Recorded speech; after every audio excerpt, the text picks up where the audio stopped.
नमस्कार, उत्तराखंड की खबरों में आपका स्वागत है और मैं आपके साथ प्रिया बिस्ट। बुलेटिन की शुरुआत करते हैं। बीजेपी के प्रदेश प्रवक्ता मथुरा दत्त जोशी ने हरक सिंह रावत के हालिया बयान पर पलटवार करते हुए कहा कि हमारी राय यही है कि हरक सिंह थोड़ा शांत होकर सोच समझकर बयान दे। हरक सिंह रावत खुद में बड़े नेता रहे हैं। इस तरह की टिप्पणियां उनकी गरिमा और राजनीतिक वजन को कम करने का काम कर रही है।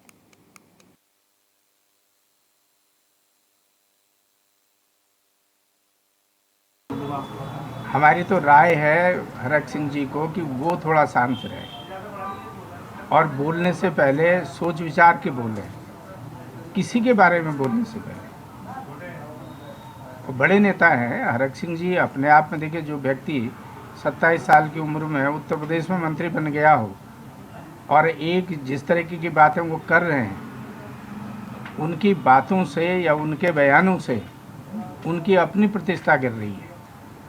वो अपनी ही कोई अपनी गरिमा को गिराने का काम कर रहे हैं, अपने ही वजन को कम करने का काम कर रहे हैं। तो हरक सिंह जी सयाने व्यक्ति हैं, सीनियर आदमी हैं, कम से कम बोले तो वो उनके हित में है, लेकिन बोल तो पूरा ही रहे।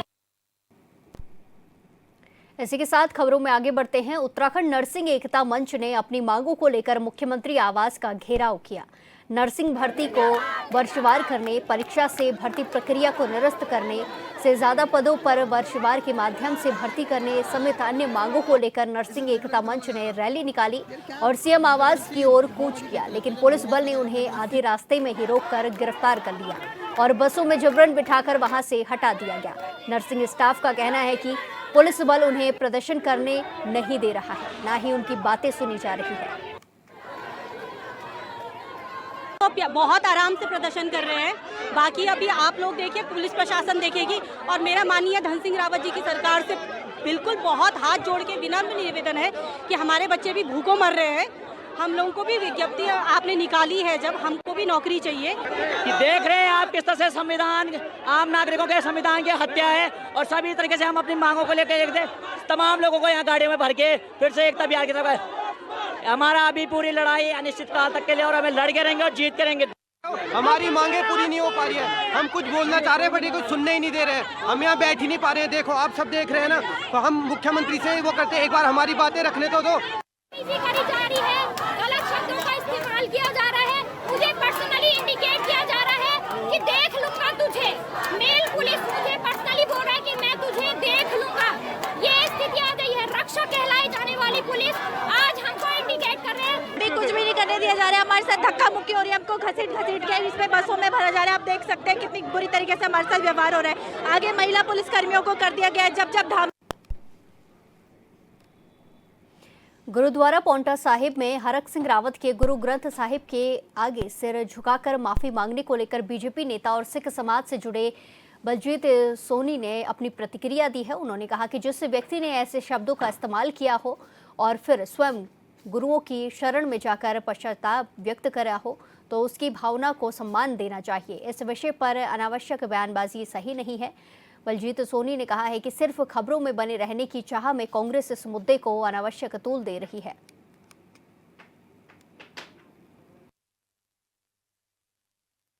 देखिए, मुझे ये लगता है कि जिस व्यक्ति ने इस प्रकार के बोल का प्रयोग करा और वो सिख गुरुओं की शरण में हमारे बहुत ही प्रसिद्ध गुरुद्वारा साहिब पांवटा साहिब में श्री गुरु ग्रंथ साहिब के आगे शीश निभाने के लिए पहुँचे, मैं समझता हूँ कि अगर उस व्यक्ति को इस बात का पश्चाताप हो गया है तो इसमें आगे अब कुछ भी बोलना उचित नहीं होगा। दूसरी तरफ मैं कांग्रेस के नेताओं से ये भी कहना चाहता हूँ कि आप इस पर क्यों राजनीति करने का श्रेय ले रहे हैं। जिस व्यक्ति ने अगर गलती करी है और उस व्यक्ति ने जा कर के माफ़ी मांग ली या उस व्यक्ति को अपनी गलती का एहसास हुआ या उसे पश्चाताप है, तो बाकी सारे कांग्रेस के नेता इस बात का श्रेय लेने का प्रयास क्यों कर रहे हैं। कोई कह रहा है मैं जूते साफ करने जाऊंगा, कोई कह रहा है मैं लंगर की सेवा करूंगा। आज से पहले भी कांग्रेस के लोगों से बहुत सारी गलतियां हुई हैं। उस समय तो सब नेताओं ने जाकर के माफी नहीं मांगी। सिर्फ राजनीति में और खबरों में बनने के लिए कांग्रेस के नेता इस प्रकार का प्रयास कर रहे हैं। मसूरी में इन दिनों राजनीतिक बयानबाजी भी माहौल तब गया है। मसूरी के विकास और अव्यवस्थाओं को लेकर कांग्रेस और बीजेपी आमने सामने आ गई है। दोनों दलों के नेता एक दूसरे पर आरोपों की बौछार करने में जुटे हुए हैं। कांग्रेस नेता मनमोहन सिंह मल और सोनिया आनंद रावत ने मसूरी की अव्यवस्थाओं को लेकर सरकार को कटघरे में खड़ा कर दिया है। नेताओं का आरोप है कि मसूरी में विकास की बड़ी बड़ी घोषणाएं सिर्फ कागजों में ही सिमट कर रह जाती हैं। कैबिनेट मंत्री और मसूरी विधायक गणेश जोशी ने हजारों करोड़ के विकास का दावा किया, लेकिन जमीनी स्तर पर कुछ दिखाई नहीं दे रहा है। वहीं कांग्रेस के बयानों का बीजेपी ने के युवा नेता आर्यन देव उनियाल ने पलटवार किया है। उन्होंने कहा कि मसूरी को व्यवस्थित करने के लिए योजनाबद्ध तरीके से काम किया जा रहा है। पटरी व्यापारियों को हटाने से पहले उन्हें सही व्यवस्था और पुनर्वास दिया जाएगा।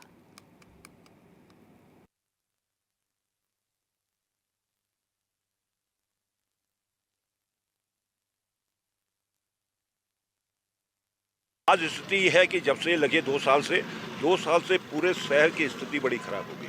फिर ये रख रखाव के लिए पालिका ने पीडब्ल्यू को दे रखी है। आप देखेंगे कि जहाँ तक तारकोल है वहाँ तक व्हाइट पट्टी मान दी, जबकि कभी माल रोड में ऐसा नहीं हो। माल रोड आर पार है जितनी भी है, उससे ये संकेत मिलता है पर्यटकों को कि शायद जो व्हाइट पट्टी है इसके बाद जो है ये पार्किंग का स्थल है, और पार्किंग होती है। न शासन प्रशासन स्थानीय प्रशासन कोई और विशेष ध्यान नहीं दे रहा। आज माल रोड की स्थिति है कि आपने मेरे को 11:30 बजे का टाइम दिया, हमने गाड़ी मंगाई, मैं यहाँ पर 12:15 बजे पहुँचा हूँ।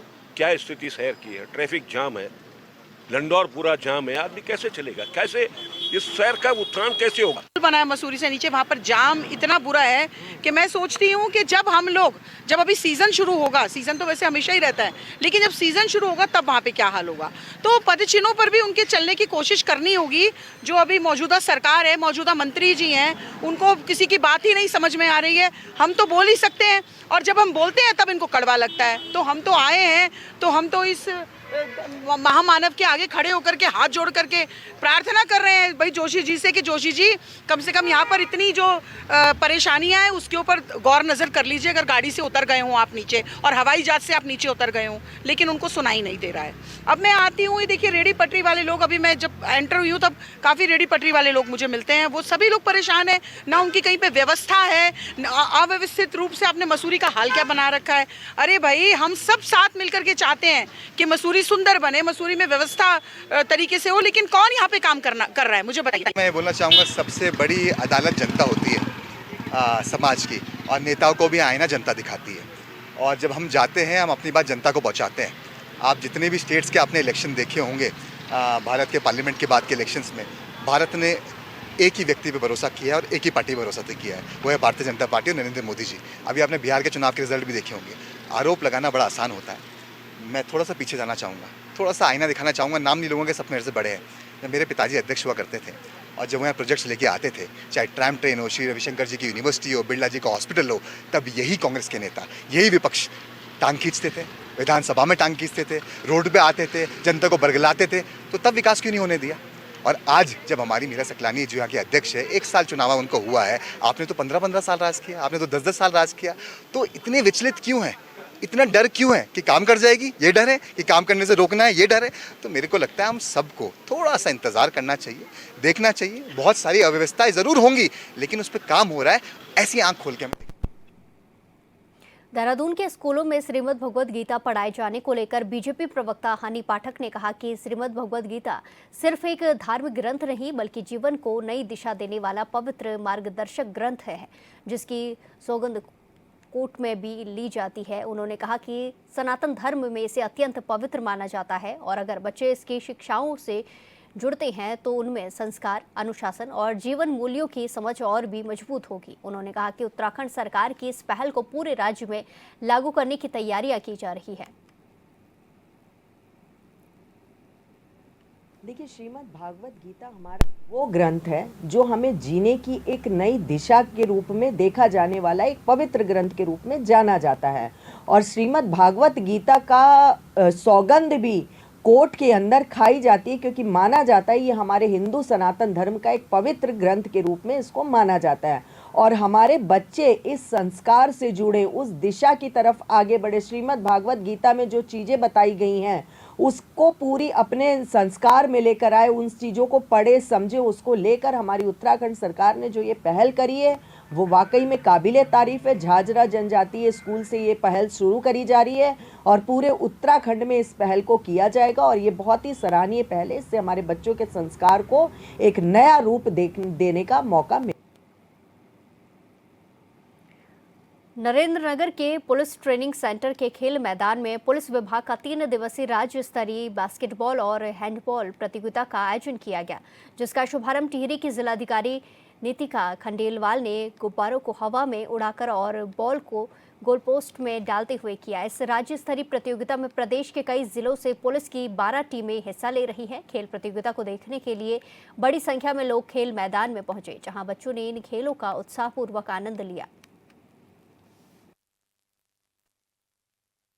यहाँ पे हमारा डिस्ट्रिक्ट टिहरी गढ़वाल में police training college of PTC है, वहाँ पे द्वितीय चरण है हैंडबॉल एवं बास्केटबॉल प्रतियोगिता की। और मुझे बताते हुए बहुत खुशी हो रही है कि यहाँ पे टोटल हमारी 12 टीम्स हैं, जिसमें कि हमारी 6 जनपद की टीमें हैं और हमारी 5 वाहिनी है और एक हमारी पीटीसी की टीम है। सबसे इम्पॉर्टेंट क्या होता है स्पोर्ट्स में, जब हम ये देखेंगे कि जितने भी हमारी ये जो टीम्स है, हमारा जितना आउटडोर एक्सपोजर होता है वही हमें एक्सीलेंस की तरफ लेके जाता है। और जब हम ये सारी जितने भी स्पोर्टिंग इवेंट करते हैं वो हमें रेजिलियंस, मेंटल वेलबींग और साथ ही साथ जो हम कहते हैं एस्पिरिट द कॉर, जो टीम वर्क होती है उसकी स्पिरिट हमारे अंदर इनकलकेट करता है। और मुझे लगता है कि आज जो ये बहुत बढ़िया भव्य इवेंट जो पीटीसी ने आज होस्ट किया है, इसको आगे लेते हुए हम इसके और चरण बनाएं। ये कैलेंडर इवेंट ही है और आगे बनता ही रहे। और साथ ही साथ जनपद टिहरी गढ़वाल के सभी यूथ को हम लोग स्पोर्ट्स में एंगेजमेंट करने के लिए इससे एक अपील भी करना चाहते हैं, ताकि हमारा जो यूथ है वो ज़्यादा से ज़्यादा ऐसी एक्टिविटीज़ में इन्वॉल्व हो। और जो हमारा एक माननीय मुख्यमंत्री जी का नशा मुक्त अभियान को लेकर विशेष जोर है। बास्केटबॉल और हैंडबॉल दोनों ही प्रादेशिक स्तरीय प्रतियोगिताएं अरेंज की है, जो आज इनॉग्रेशन हुआ है उसका। ये 7 तारीख, 8 तारीख और 9 तारीख 3 दिन चलेंगे। 9 तारीख को इसका समापन भी होगा। और माननीय जिलाधिकारी महोदया आज यहाँ आई है, जो हमारी विशिष्ट अतिथि है। और अभी यहाँ लगभग 12 इकाइयों ने, पुलिस की इकाई में इसमें सहभाग दिया है। मेरा सभी जितने भी प्लेयर्स हैं उनके लिए एक ही संदेश यही है कि अपने जीवन में इसको कहीं भी हो 1 घंटा अपने शरीर के लिए अवश्य निकालें। इतना व्यस्त जीवन चल रहा है हमारा पुलिस डिपार्टमेंट का, तो मेरा कहना यही है कि वो अपने जीवन के लिए 1 घंटा अपना शरीर के लिए अवश्य निकालें, ताकि अपने कार्य को आगे बढ़ा सकें, अपने जीवन को आगे बढ़ा सकते हैं। और जितने भी नए बच्चे हमारे जीवन का अभिन्न अंग इसलिए है क्योंकि इसमें एक तो हमें डिसिप्लिन मिलता है, खेल भावना मिलती है और एकजुटता और समान भाव आता है। तो खेल से हमें काफ़ी कुछ चीज़ें सीखने को मिलती हैं। और जो अच्छा खिलाड़ी होता है, जैसे हमारे यहाँ नशे की काफ़ी दिक्कत है, समस्या है युवाओं में, तो अगर हम खेल के प्रति रुचि रहेंगे, ध्यान देंगे, तो जो हमारी नशे की समस्या है तो उस और कांग्रेस के नेता हरक सिंह रावत ने गुरुद्वारा जाकर गुरु ग्रंथ साहिब के सामने शीश झुकाकर माफी मांगी, जिसके बाद राजनीतिक बयानबाजी और तेज हो गई है। इसको लेकर बीजेपी की प्रदेश प्रवक्ता हनी पाठक ने कड़ा बयान करते हुए कहा कि हरक सिंह रावत का पूरा व्यवहार उन्हें नौटंकी लगा, क्योंकि जिस अंदाज में उन्होंने माफी मांगी है उसमें वो गंभीरता नजर नहीं आई है। ऐसे में इस घटना पर पार्टी की मानसिकता और सिख समाज के प्रति उनकी वास्तविक भावना साफ झलकती है। हनी पाठक ने गुरुद्वारा प्रबंधन से अपील की है कि ऐसी संकुचित और कुंठित सोच रखने वाले व्यक्ति को गुरुद्वारे की पवित्र धरती पर कदम रखने से रोका जाना चाहिए।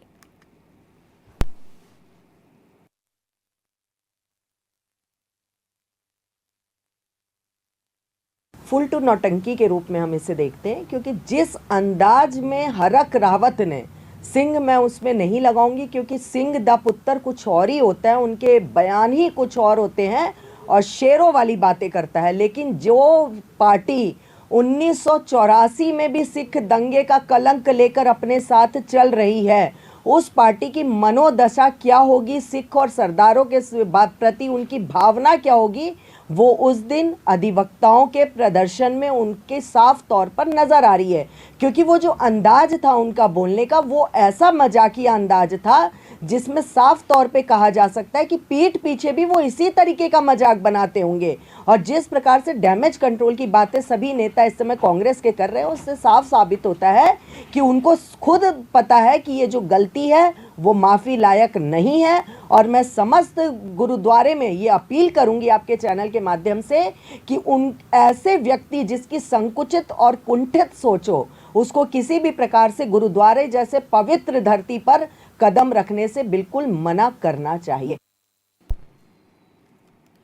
बाजपुर की सड़कों पर अतिक्रमण के खिलाफ पुलिस का अभियान लगातार जारी है। लगातार शहर में जाम से लोगों को परेशानी का सामना करना पड़ता है, जिसको लेकर पुलिस ने अतिक्रमण अभियान चलाया है। लेकिन उत्तराखंड वाल्मीकि दलित समाज सुधार संगठन के अध्यक्ष अनिल वाल्मीकि ने फड़ खोखे स्वामियों को साथ लेकर एक ज्ञापन एसडीएम को सौंपा, जिसमें उन्होंने कहा है कि अतिक्रमण हटाने का हम स्वागत करते हैं, लेकिन अतिक्रमण के नाम पर फड़ खोखे वालों का उत्पीड़न किया जा रहा है। फड़ खोखे हटाए जाएं, लेकिन उसको स्थायी जगह दी जाए जिससे कि वो अपने परिवार का पालन पोषण कर सके। फड़ खोखे वालों का उत्पीड़न किसी भी हालत में बर्दाश्त नहीं किया जाएगा।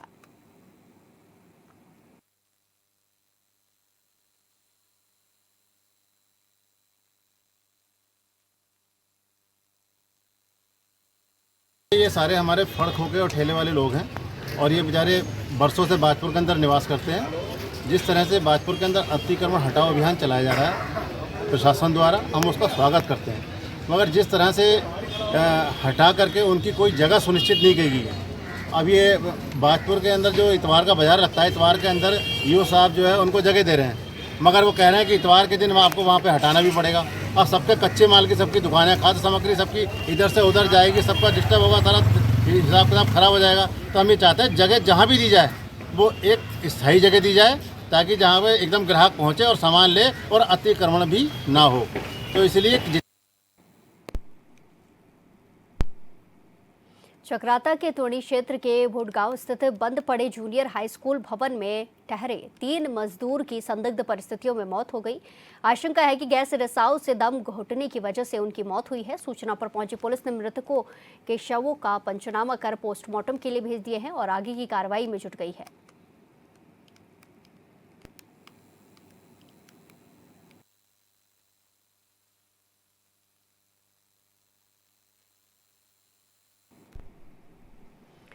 देहरादून की सफाई व्यवस्था को आधुनिक तकनीक के साथ और ज्यादा प्रभावी बनाने की दिशा में नगर निगम ने बड़ा कदम उठाया है, जिसके तहत 15 पायलट वार्डों में ड्रोन के जरिए से जीवीपी और डंपिंग स्थलों की निगरानी शुरू कर दी गई है। कारगी चौक स्थित मैकेनाइज्ड ट्रांसफर स्टेशन में महापौर और नगर आयुक्त नमामि बंसल की उपस्थिति में इस पहल की शुरुआत की गई। 88 जीवीपी वाले स्थानों पर मिल रही शिकायतों को देखते हुए इस तकनीक को अपनाया गया, जिससे कूड़ा उठान की गति में पारदर्शिता और कार्यप्रणाली की दक्षता बढ़ेगी।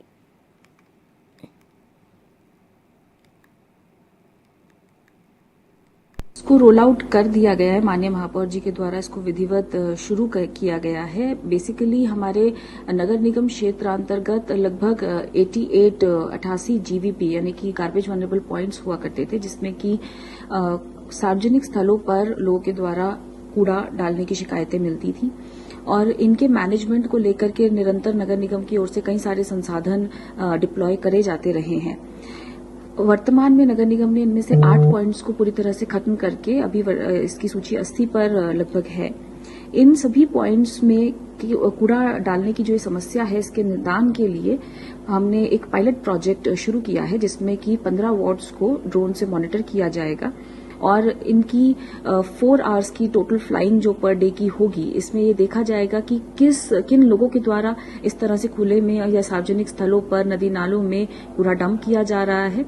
यदि वाहनों के द्वारा किया जा रहा है तो उनका नंबर भी ट्रेस किया जाएगा और इन सारी जो हमारी इंसिडेंट अलर्ट्स रेज होंगी, इन सब की एक डॉक्यूमेंटेशन करते हुए इसमें कड़ी कार्रवाई की जाएगी, ताकि इस तरीके के जो ये पूरी एक व्यवस्था बनी हुई है सार्वजनिक स्थलों पे कूड़ा डालने की, इस पर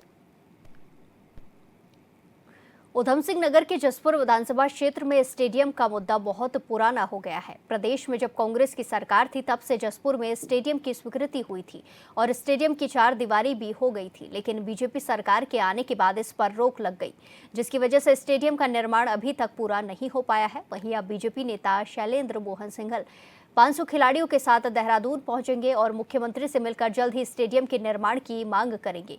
आपको बता दें कि पूर्व विधायक ने स्टेडियम को लेकर एक दिन का उपवास रखा था, तो वहीं विधायक आदेश चौहान ने जन आक्रोश रैली निकाली थी, लेकिन अभी तक भी स्टेडियम को लेकर सरकार की कोई प्रतिक्रिया सामने नहीं आई है।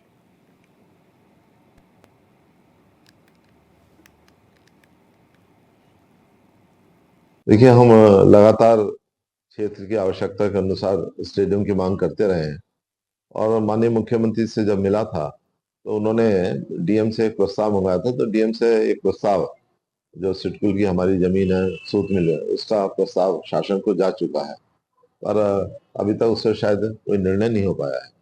हमने ये घोषणा की थी जिस दिन उपवास किया था कि अगर हमारा मांगे 2-3 महीने में नहीं मानी जाएंगी तो फिर हम सीएम साहब के पास वहीं देहरादून जाकर उनसे गुजारिश करेंगे कि हमारी जो ये स्टेडियम की मांग है उसको तुरंत पूरा किया जाए। तो उसी के अंतर्गत कल दिनांक 9 तारीख को लगभग 500 खिलाड़ी और खेल प्रेमी जनता जसपुर से देहरादून जाएंगे और सीएम साहब से मिलकर उनको अपनी आवश्यकता के बारे में बताएंगे। हाँ, देखो, हम अपने आप ही मेहनत करते हैं, अपने आप ही ग्राउंड की तैयारी कर रहे हैं और लड़के हमारे खूब तेज़ी से लगे हुए हैं, नई जनरेशन है और सोचना है इस चीज़ के बारे में कि हमारे जो बच्चे हैं वो आगे बढ़ें खेल उल के। इस चीज़ की लगे अभी तक तो ग्राउंड की कोई सुविधा हो नहीं पाई, अपने हाथ से ही करते हैं। जब भी देखो, इधर गड्ढों में भी पानी है, इधर पिच में भी है, ये अपने आप ही करा रहे हैं। दोस्तों समाज क्रिकेट टूर्नामेंट चल रहा है, ये बाहर की टीमें आ रही हैं यूपी की। हरिद्वार वासियों की समस्याओं को त्वरित निराकरण करने के उद्देश्य से मुख्यमंत्री के निर्देश पर जिलाधिकारी मयूर दीक्षित की अध्यक्षता में प्रत्येक सोमवार को जिला कार्यालय सभागार में जन सुनवाई कार्यक्रम आयोजित किया जा रहा है, जिसमें विभिन्न विभागों से संबंधित लगभग 100 से ज्यादा शिकायतकर्ताओं ने अपनी समस्या दर्ज कराई गई।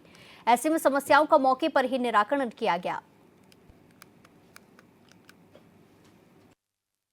100 से अधिक शिकायतें ऑलरेडी आ चुकी हैं और अभी भी शिकायतकर्ता आ रहे हैं यहाँ पर शिकायत दर्ज कराने के लिए। विभिन्न विभागों की शिकायतें हैं, कुछ शिकायतें रिपीटेड भी हमने पाई हैं, जिसमें अधिकारियों को चेतावनी दी गई है कि कोई भी शिकायत रिपीट ना हो।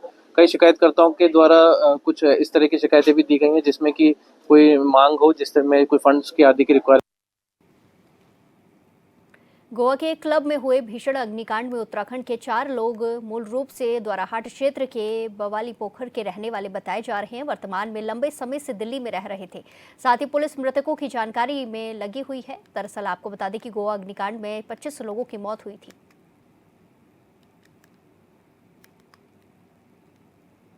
में जो जानकारी हमारे पास आई है उसमें यही आई है कि जो मृतकों में 4 लोग थे वो मूल रूप से बगवाली पोखर जो थाना द्वाराहाट है वहाँ के रहने वाले थे। बस इतनी ही अभी जानकारी मिली है, लेकिन वो काफ़ी लंबे समय से दिल्ली में सेटल्ड है। तो जो उनसे परिजनों से या जिनसे भी जो संपर्क हुआ उससे यही पता चला कि अल्मोड़ा में पुलिस ने गांजा तस्करी के खिलाफ बड़ी कार्रवाई की है। पुलिस ने चेकिंग के दौरान एक आरोपी को गिरफ्तार किया है, जिसके कब्जे से 85 किलो से ज्यादा गांजा बरामद किया गया। फिलहाल आरोपी की कार को भी सीज कर लिया गया है और पुलिस आगे की कार्रवाई में जुट गई है।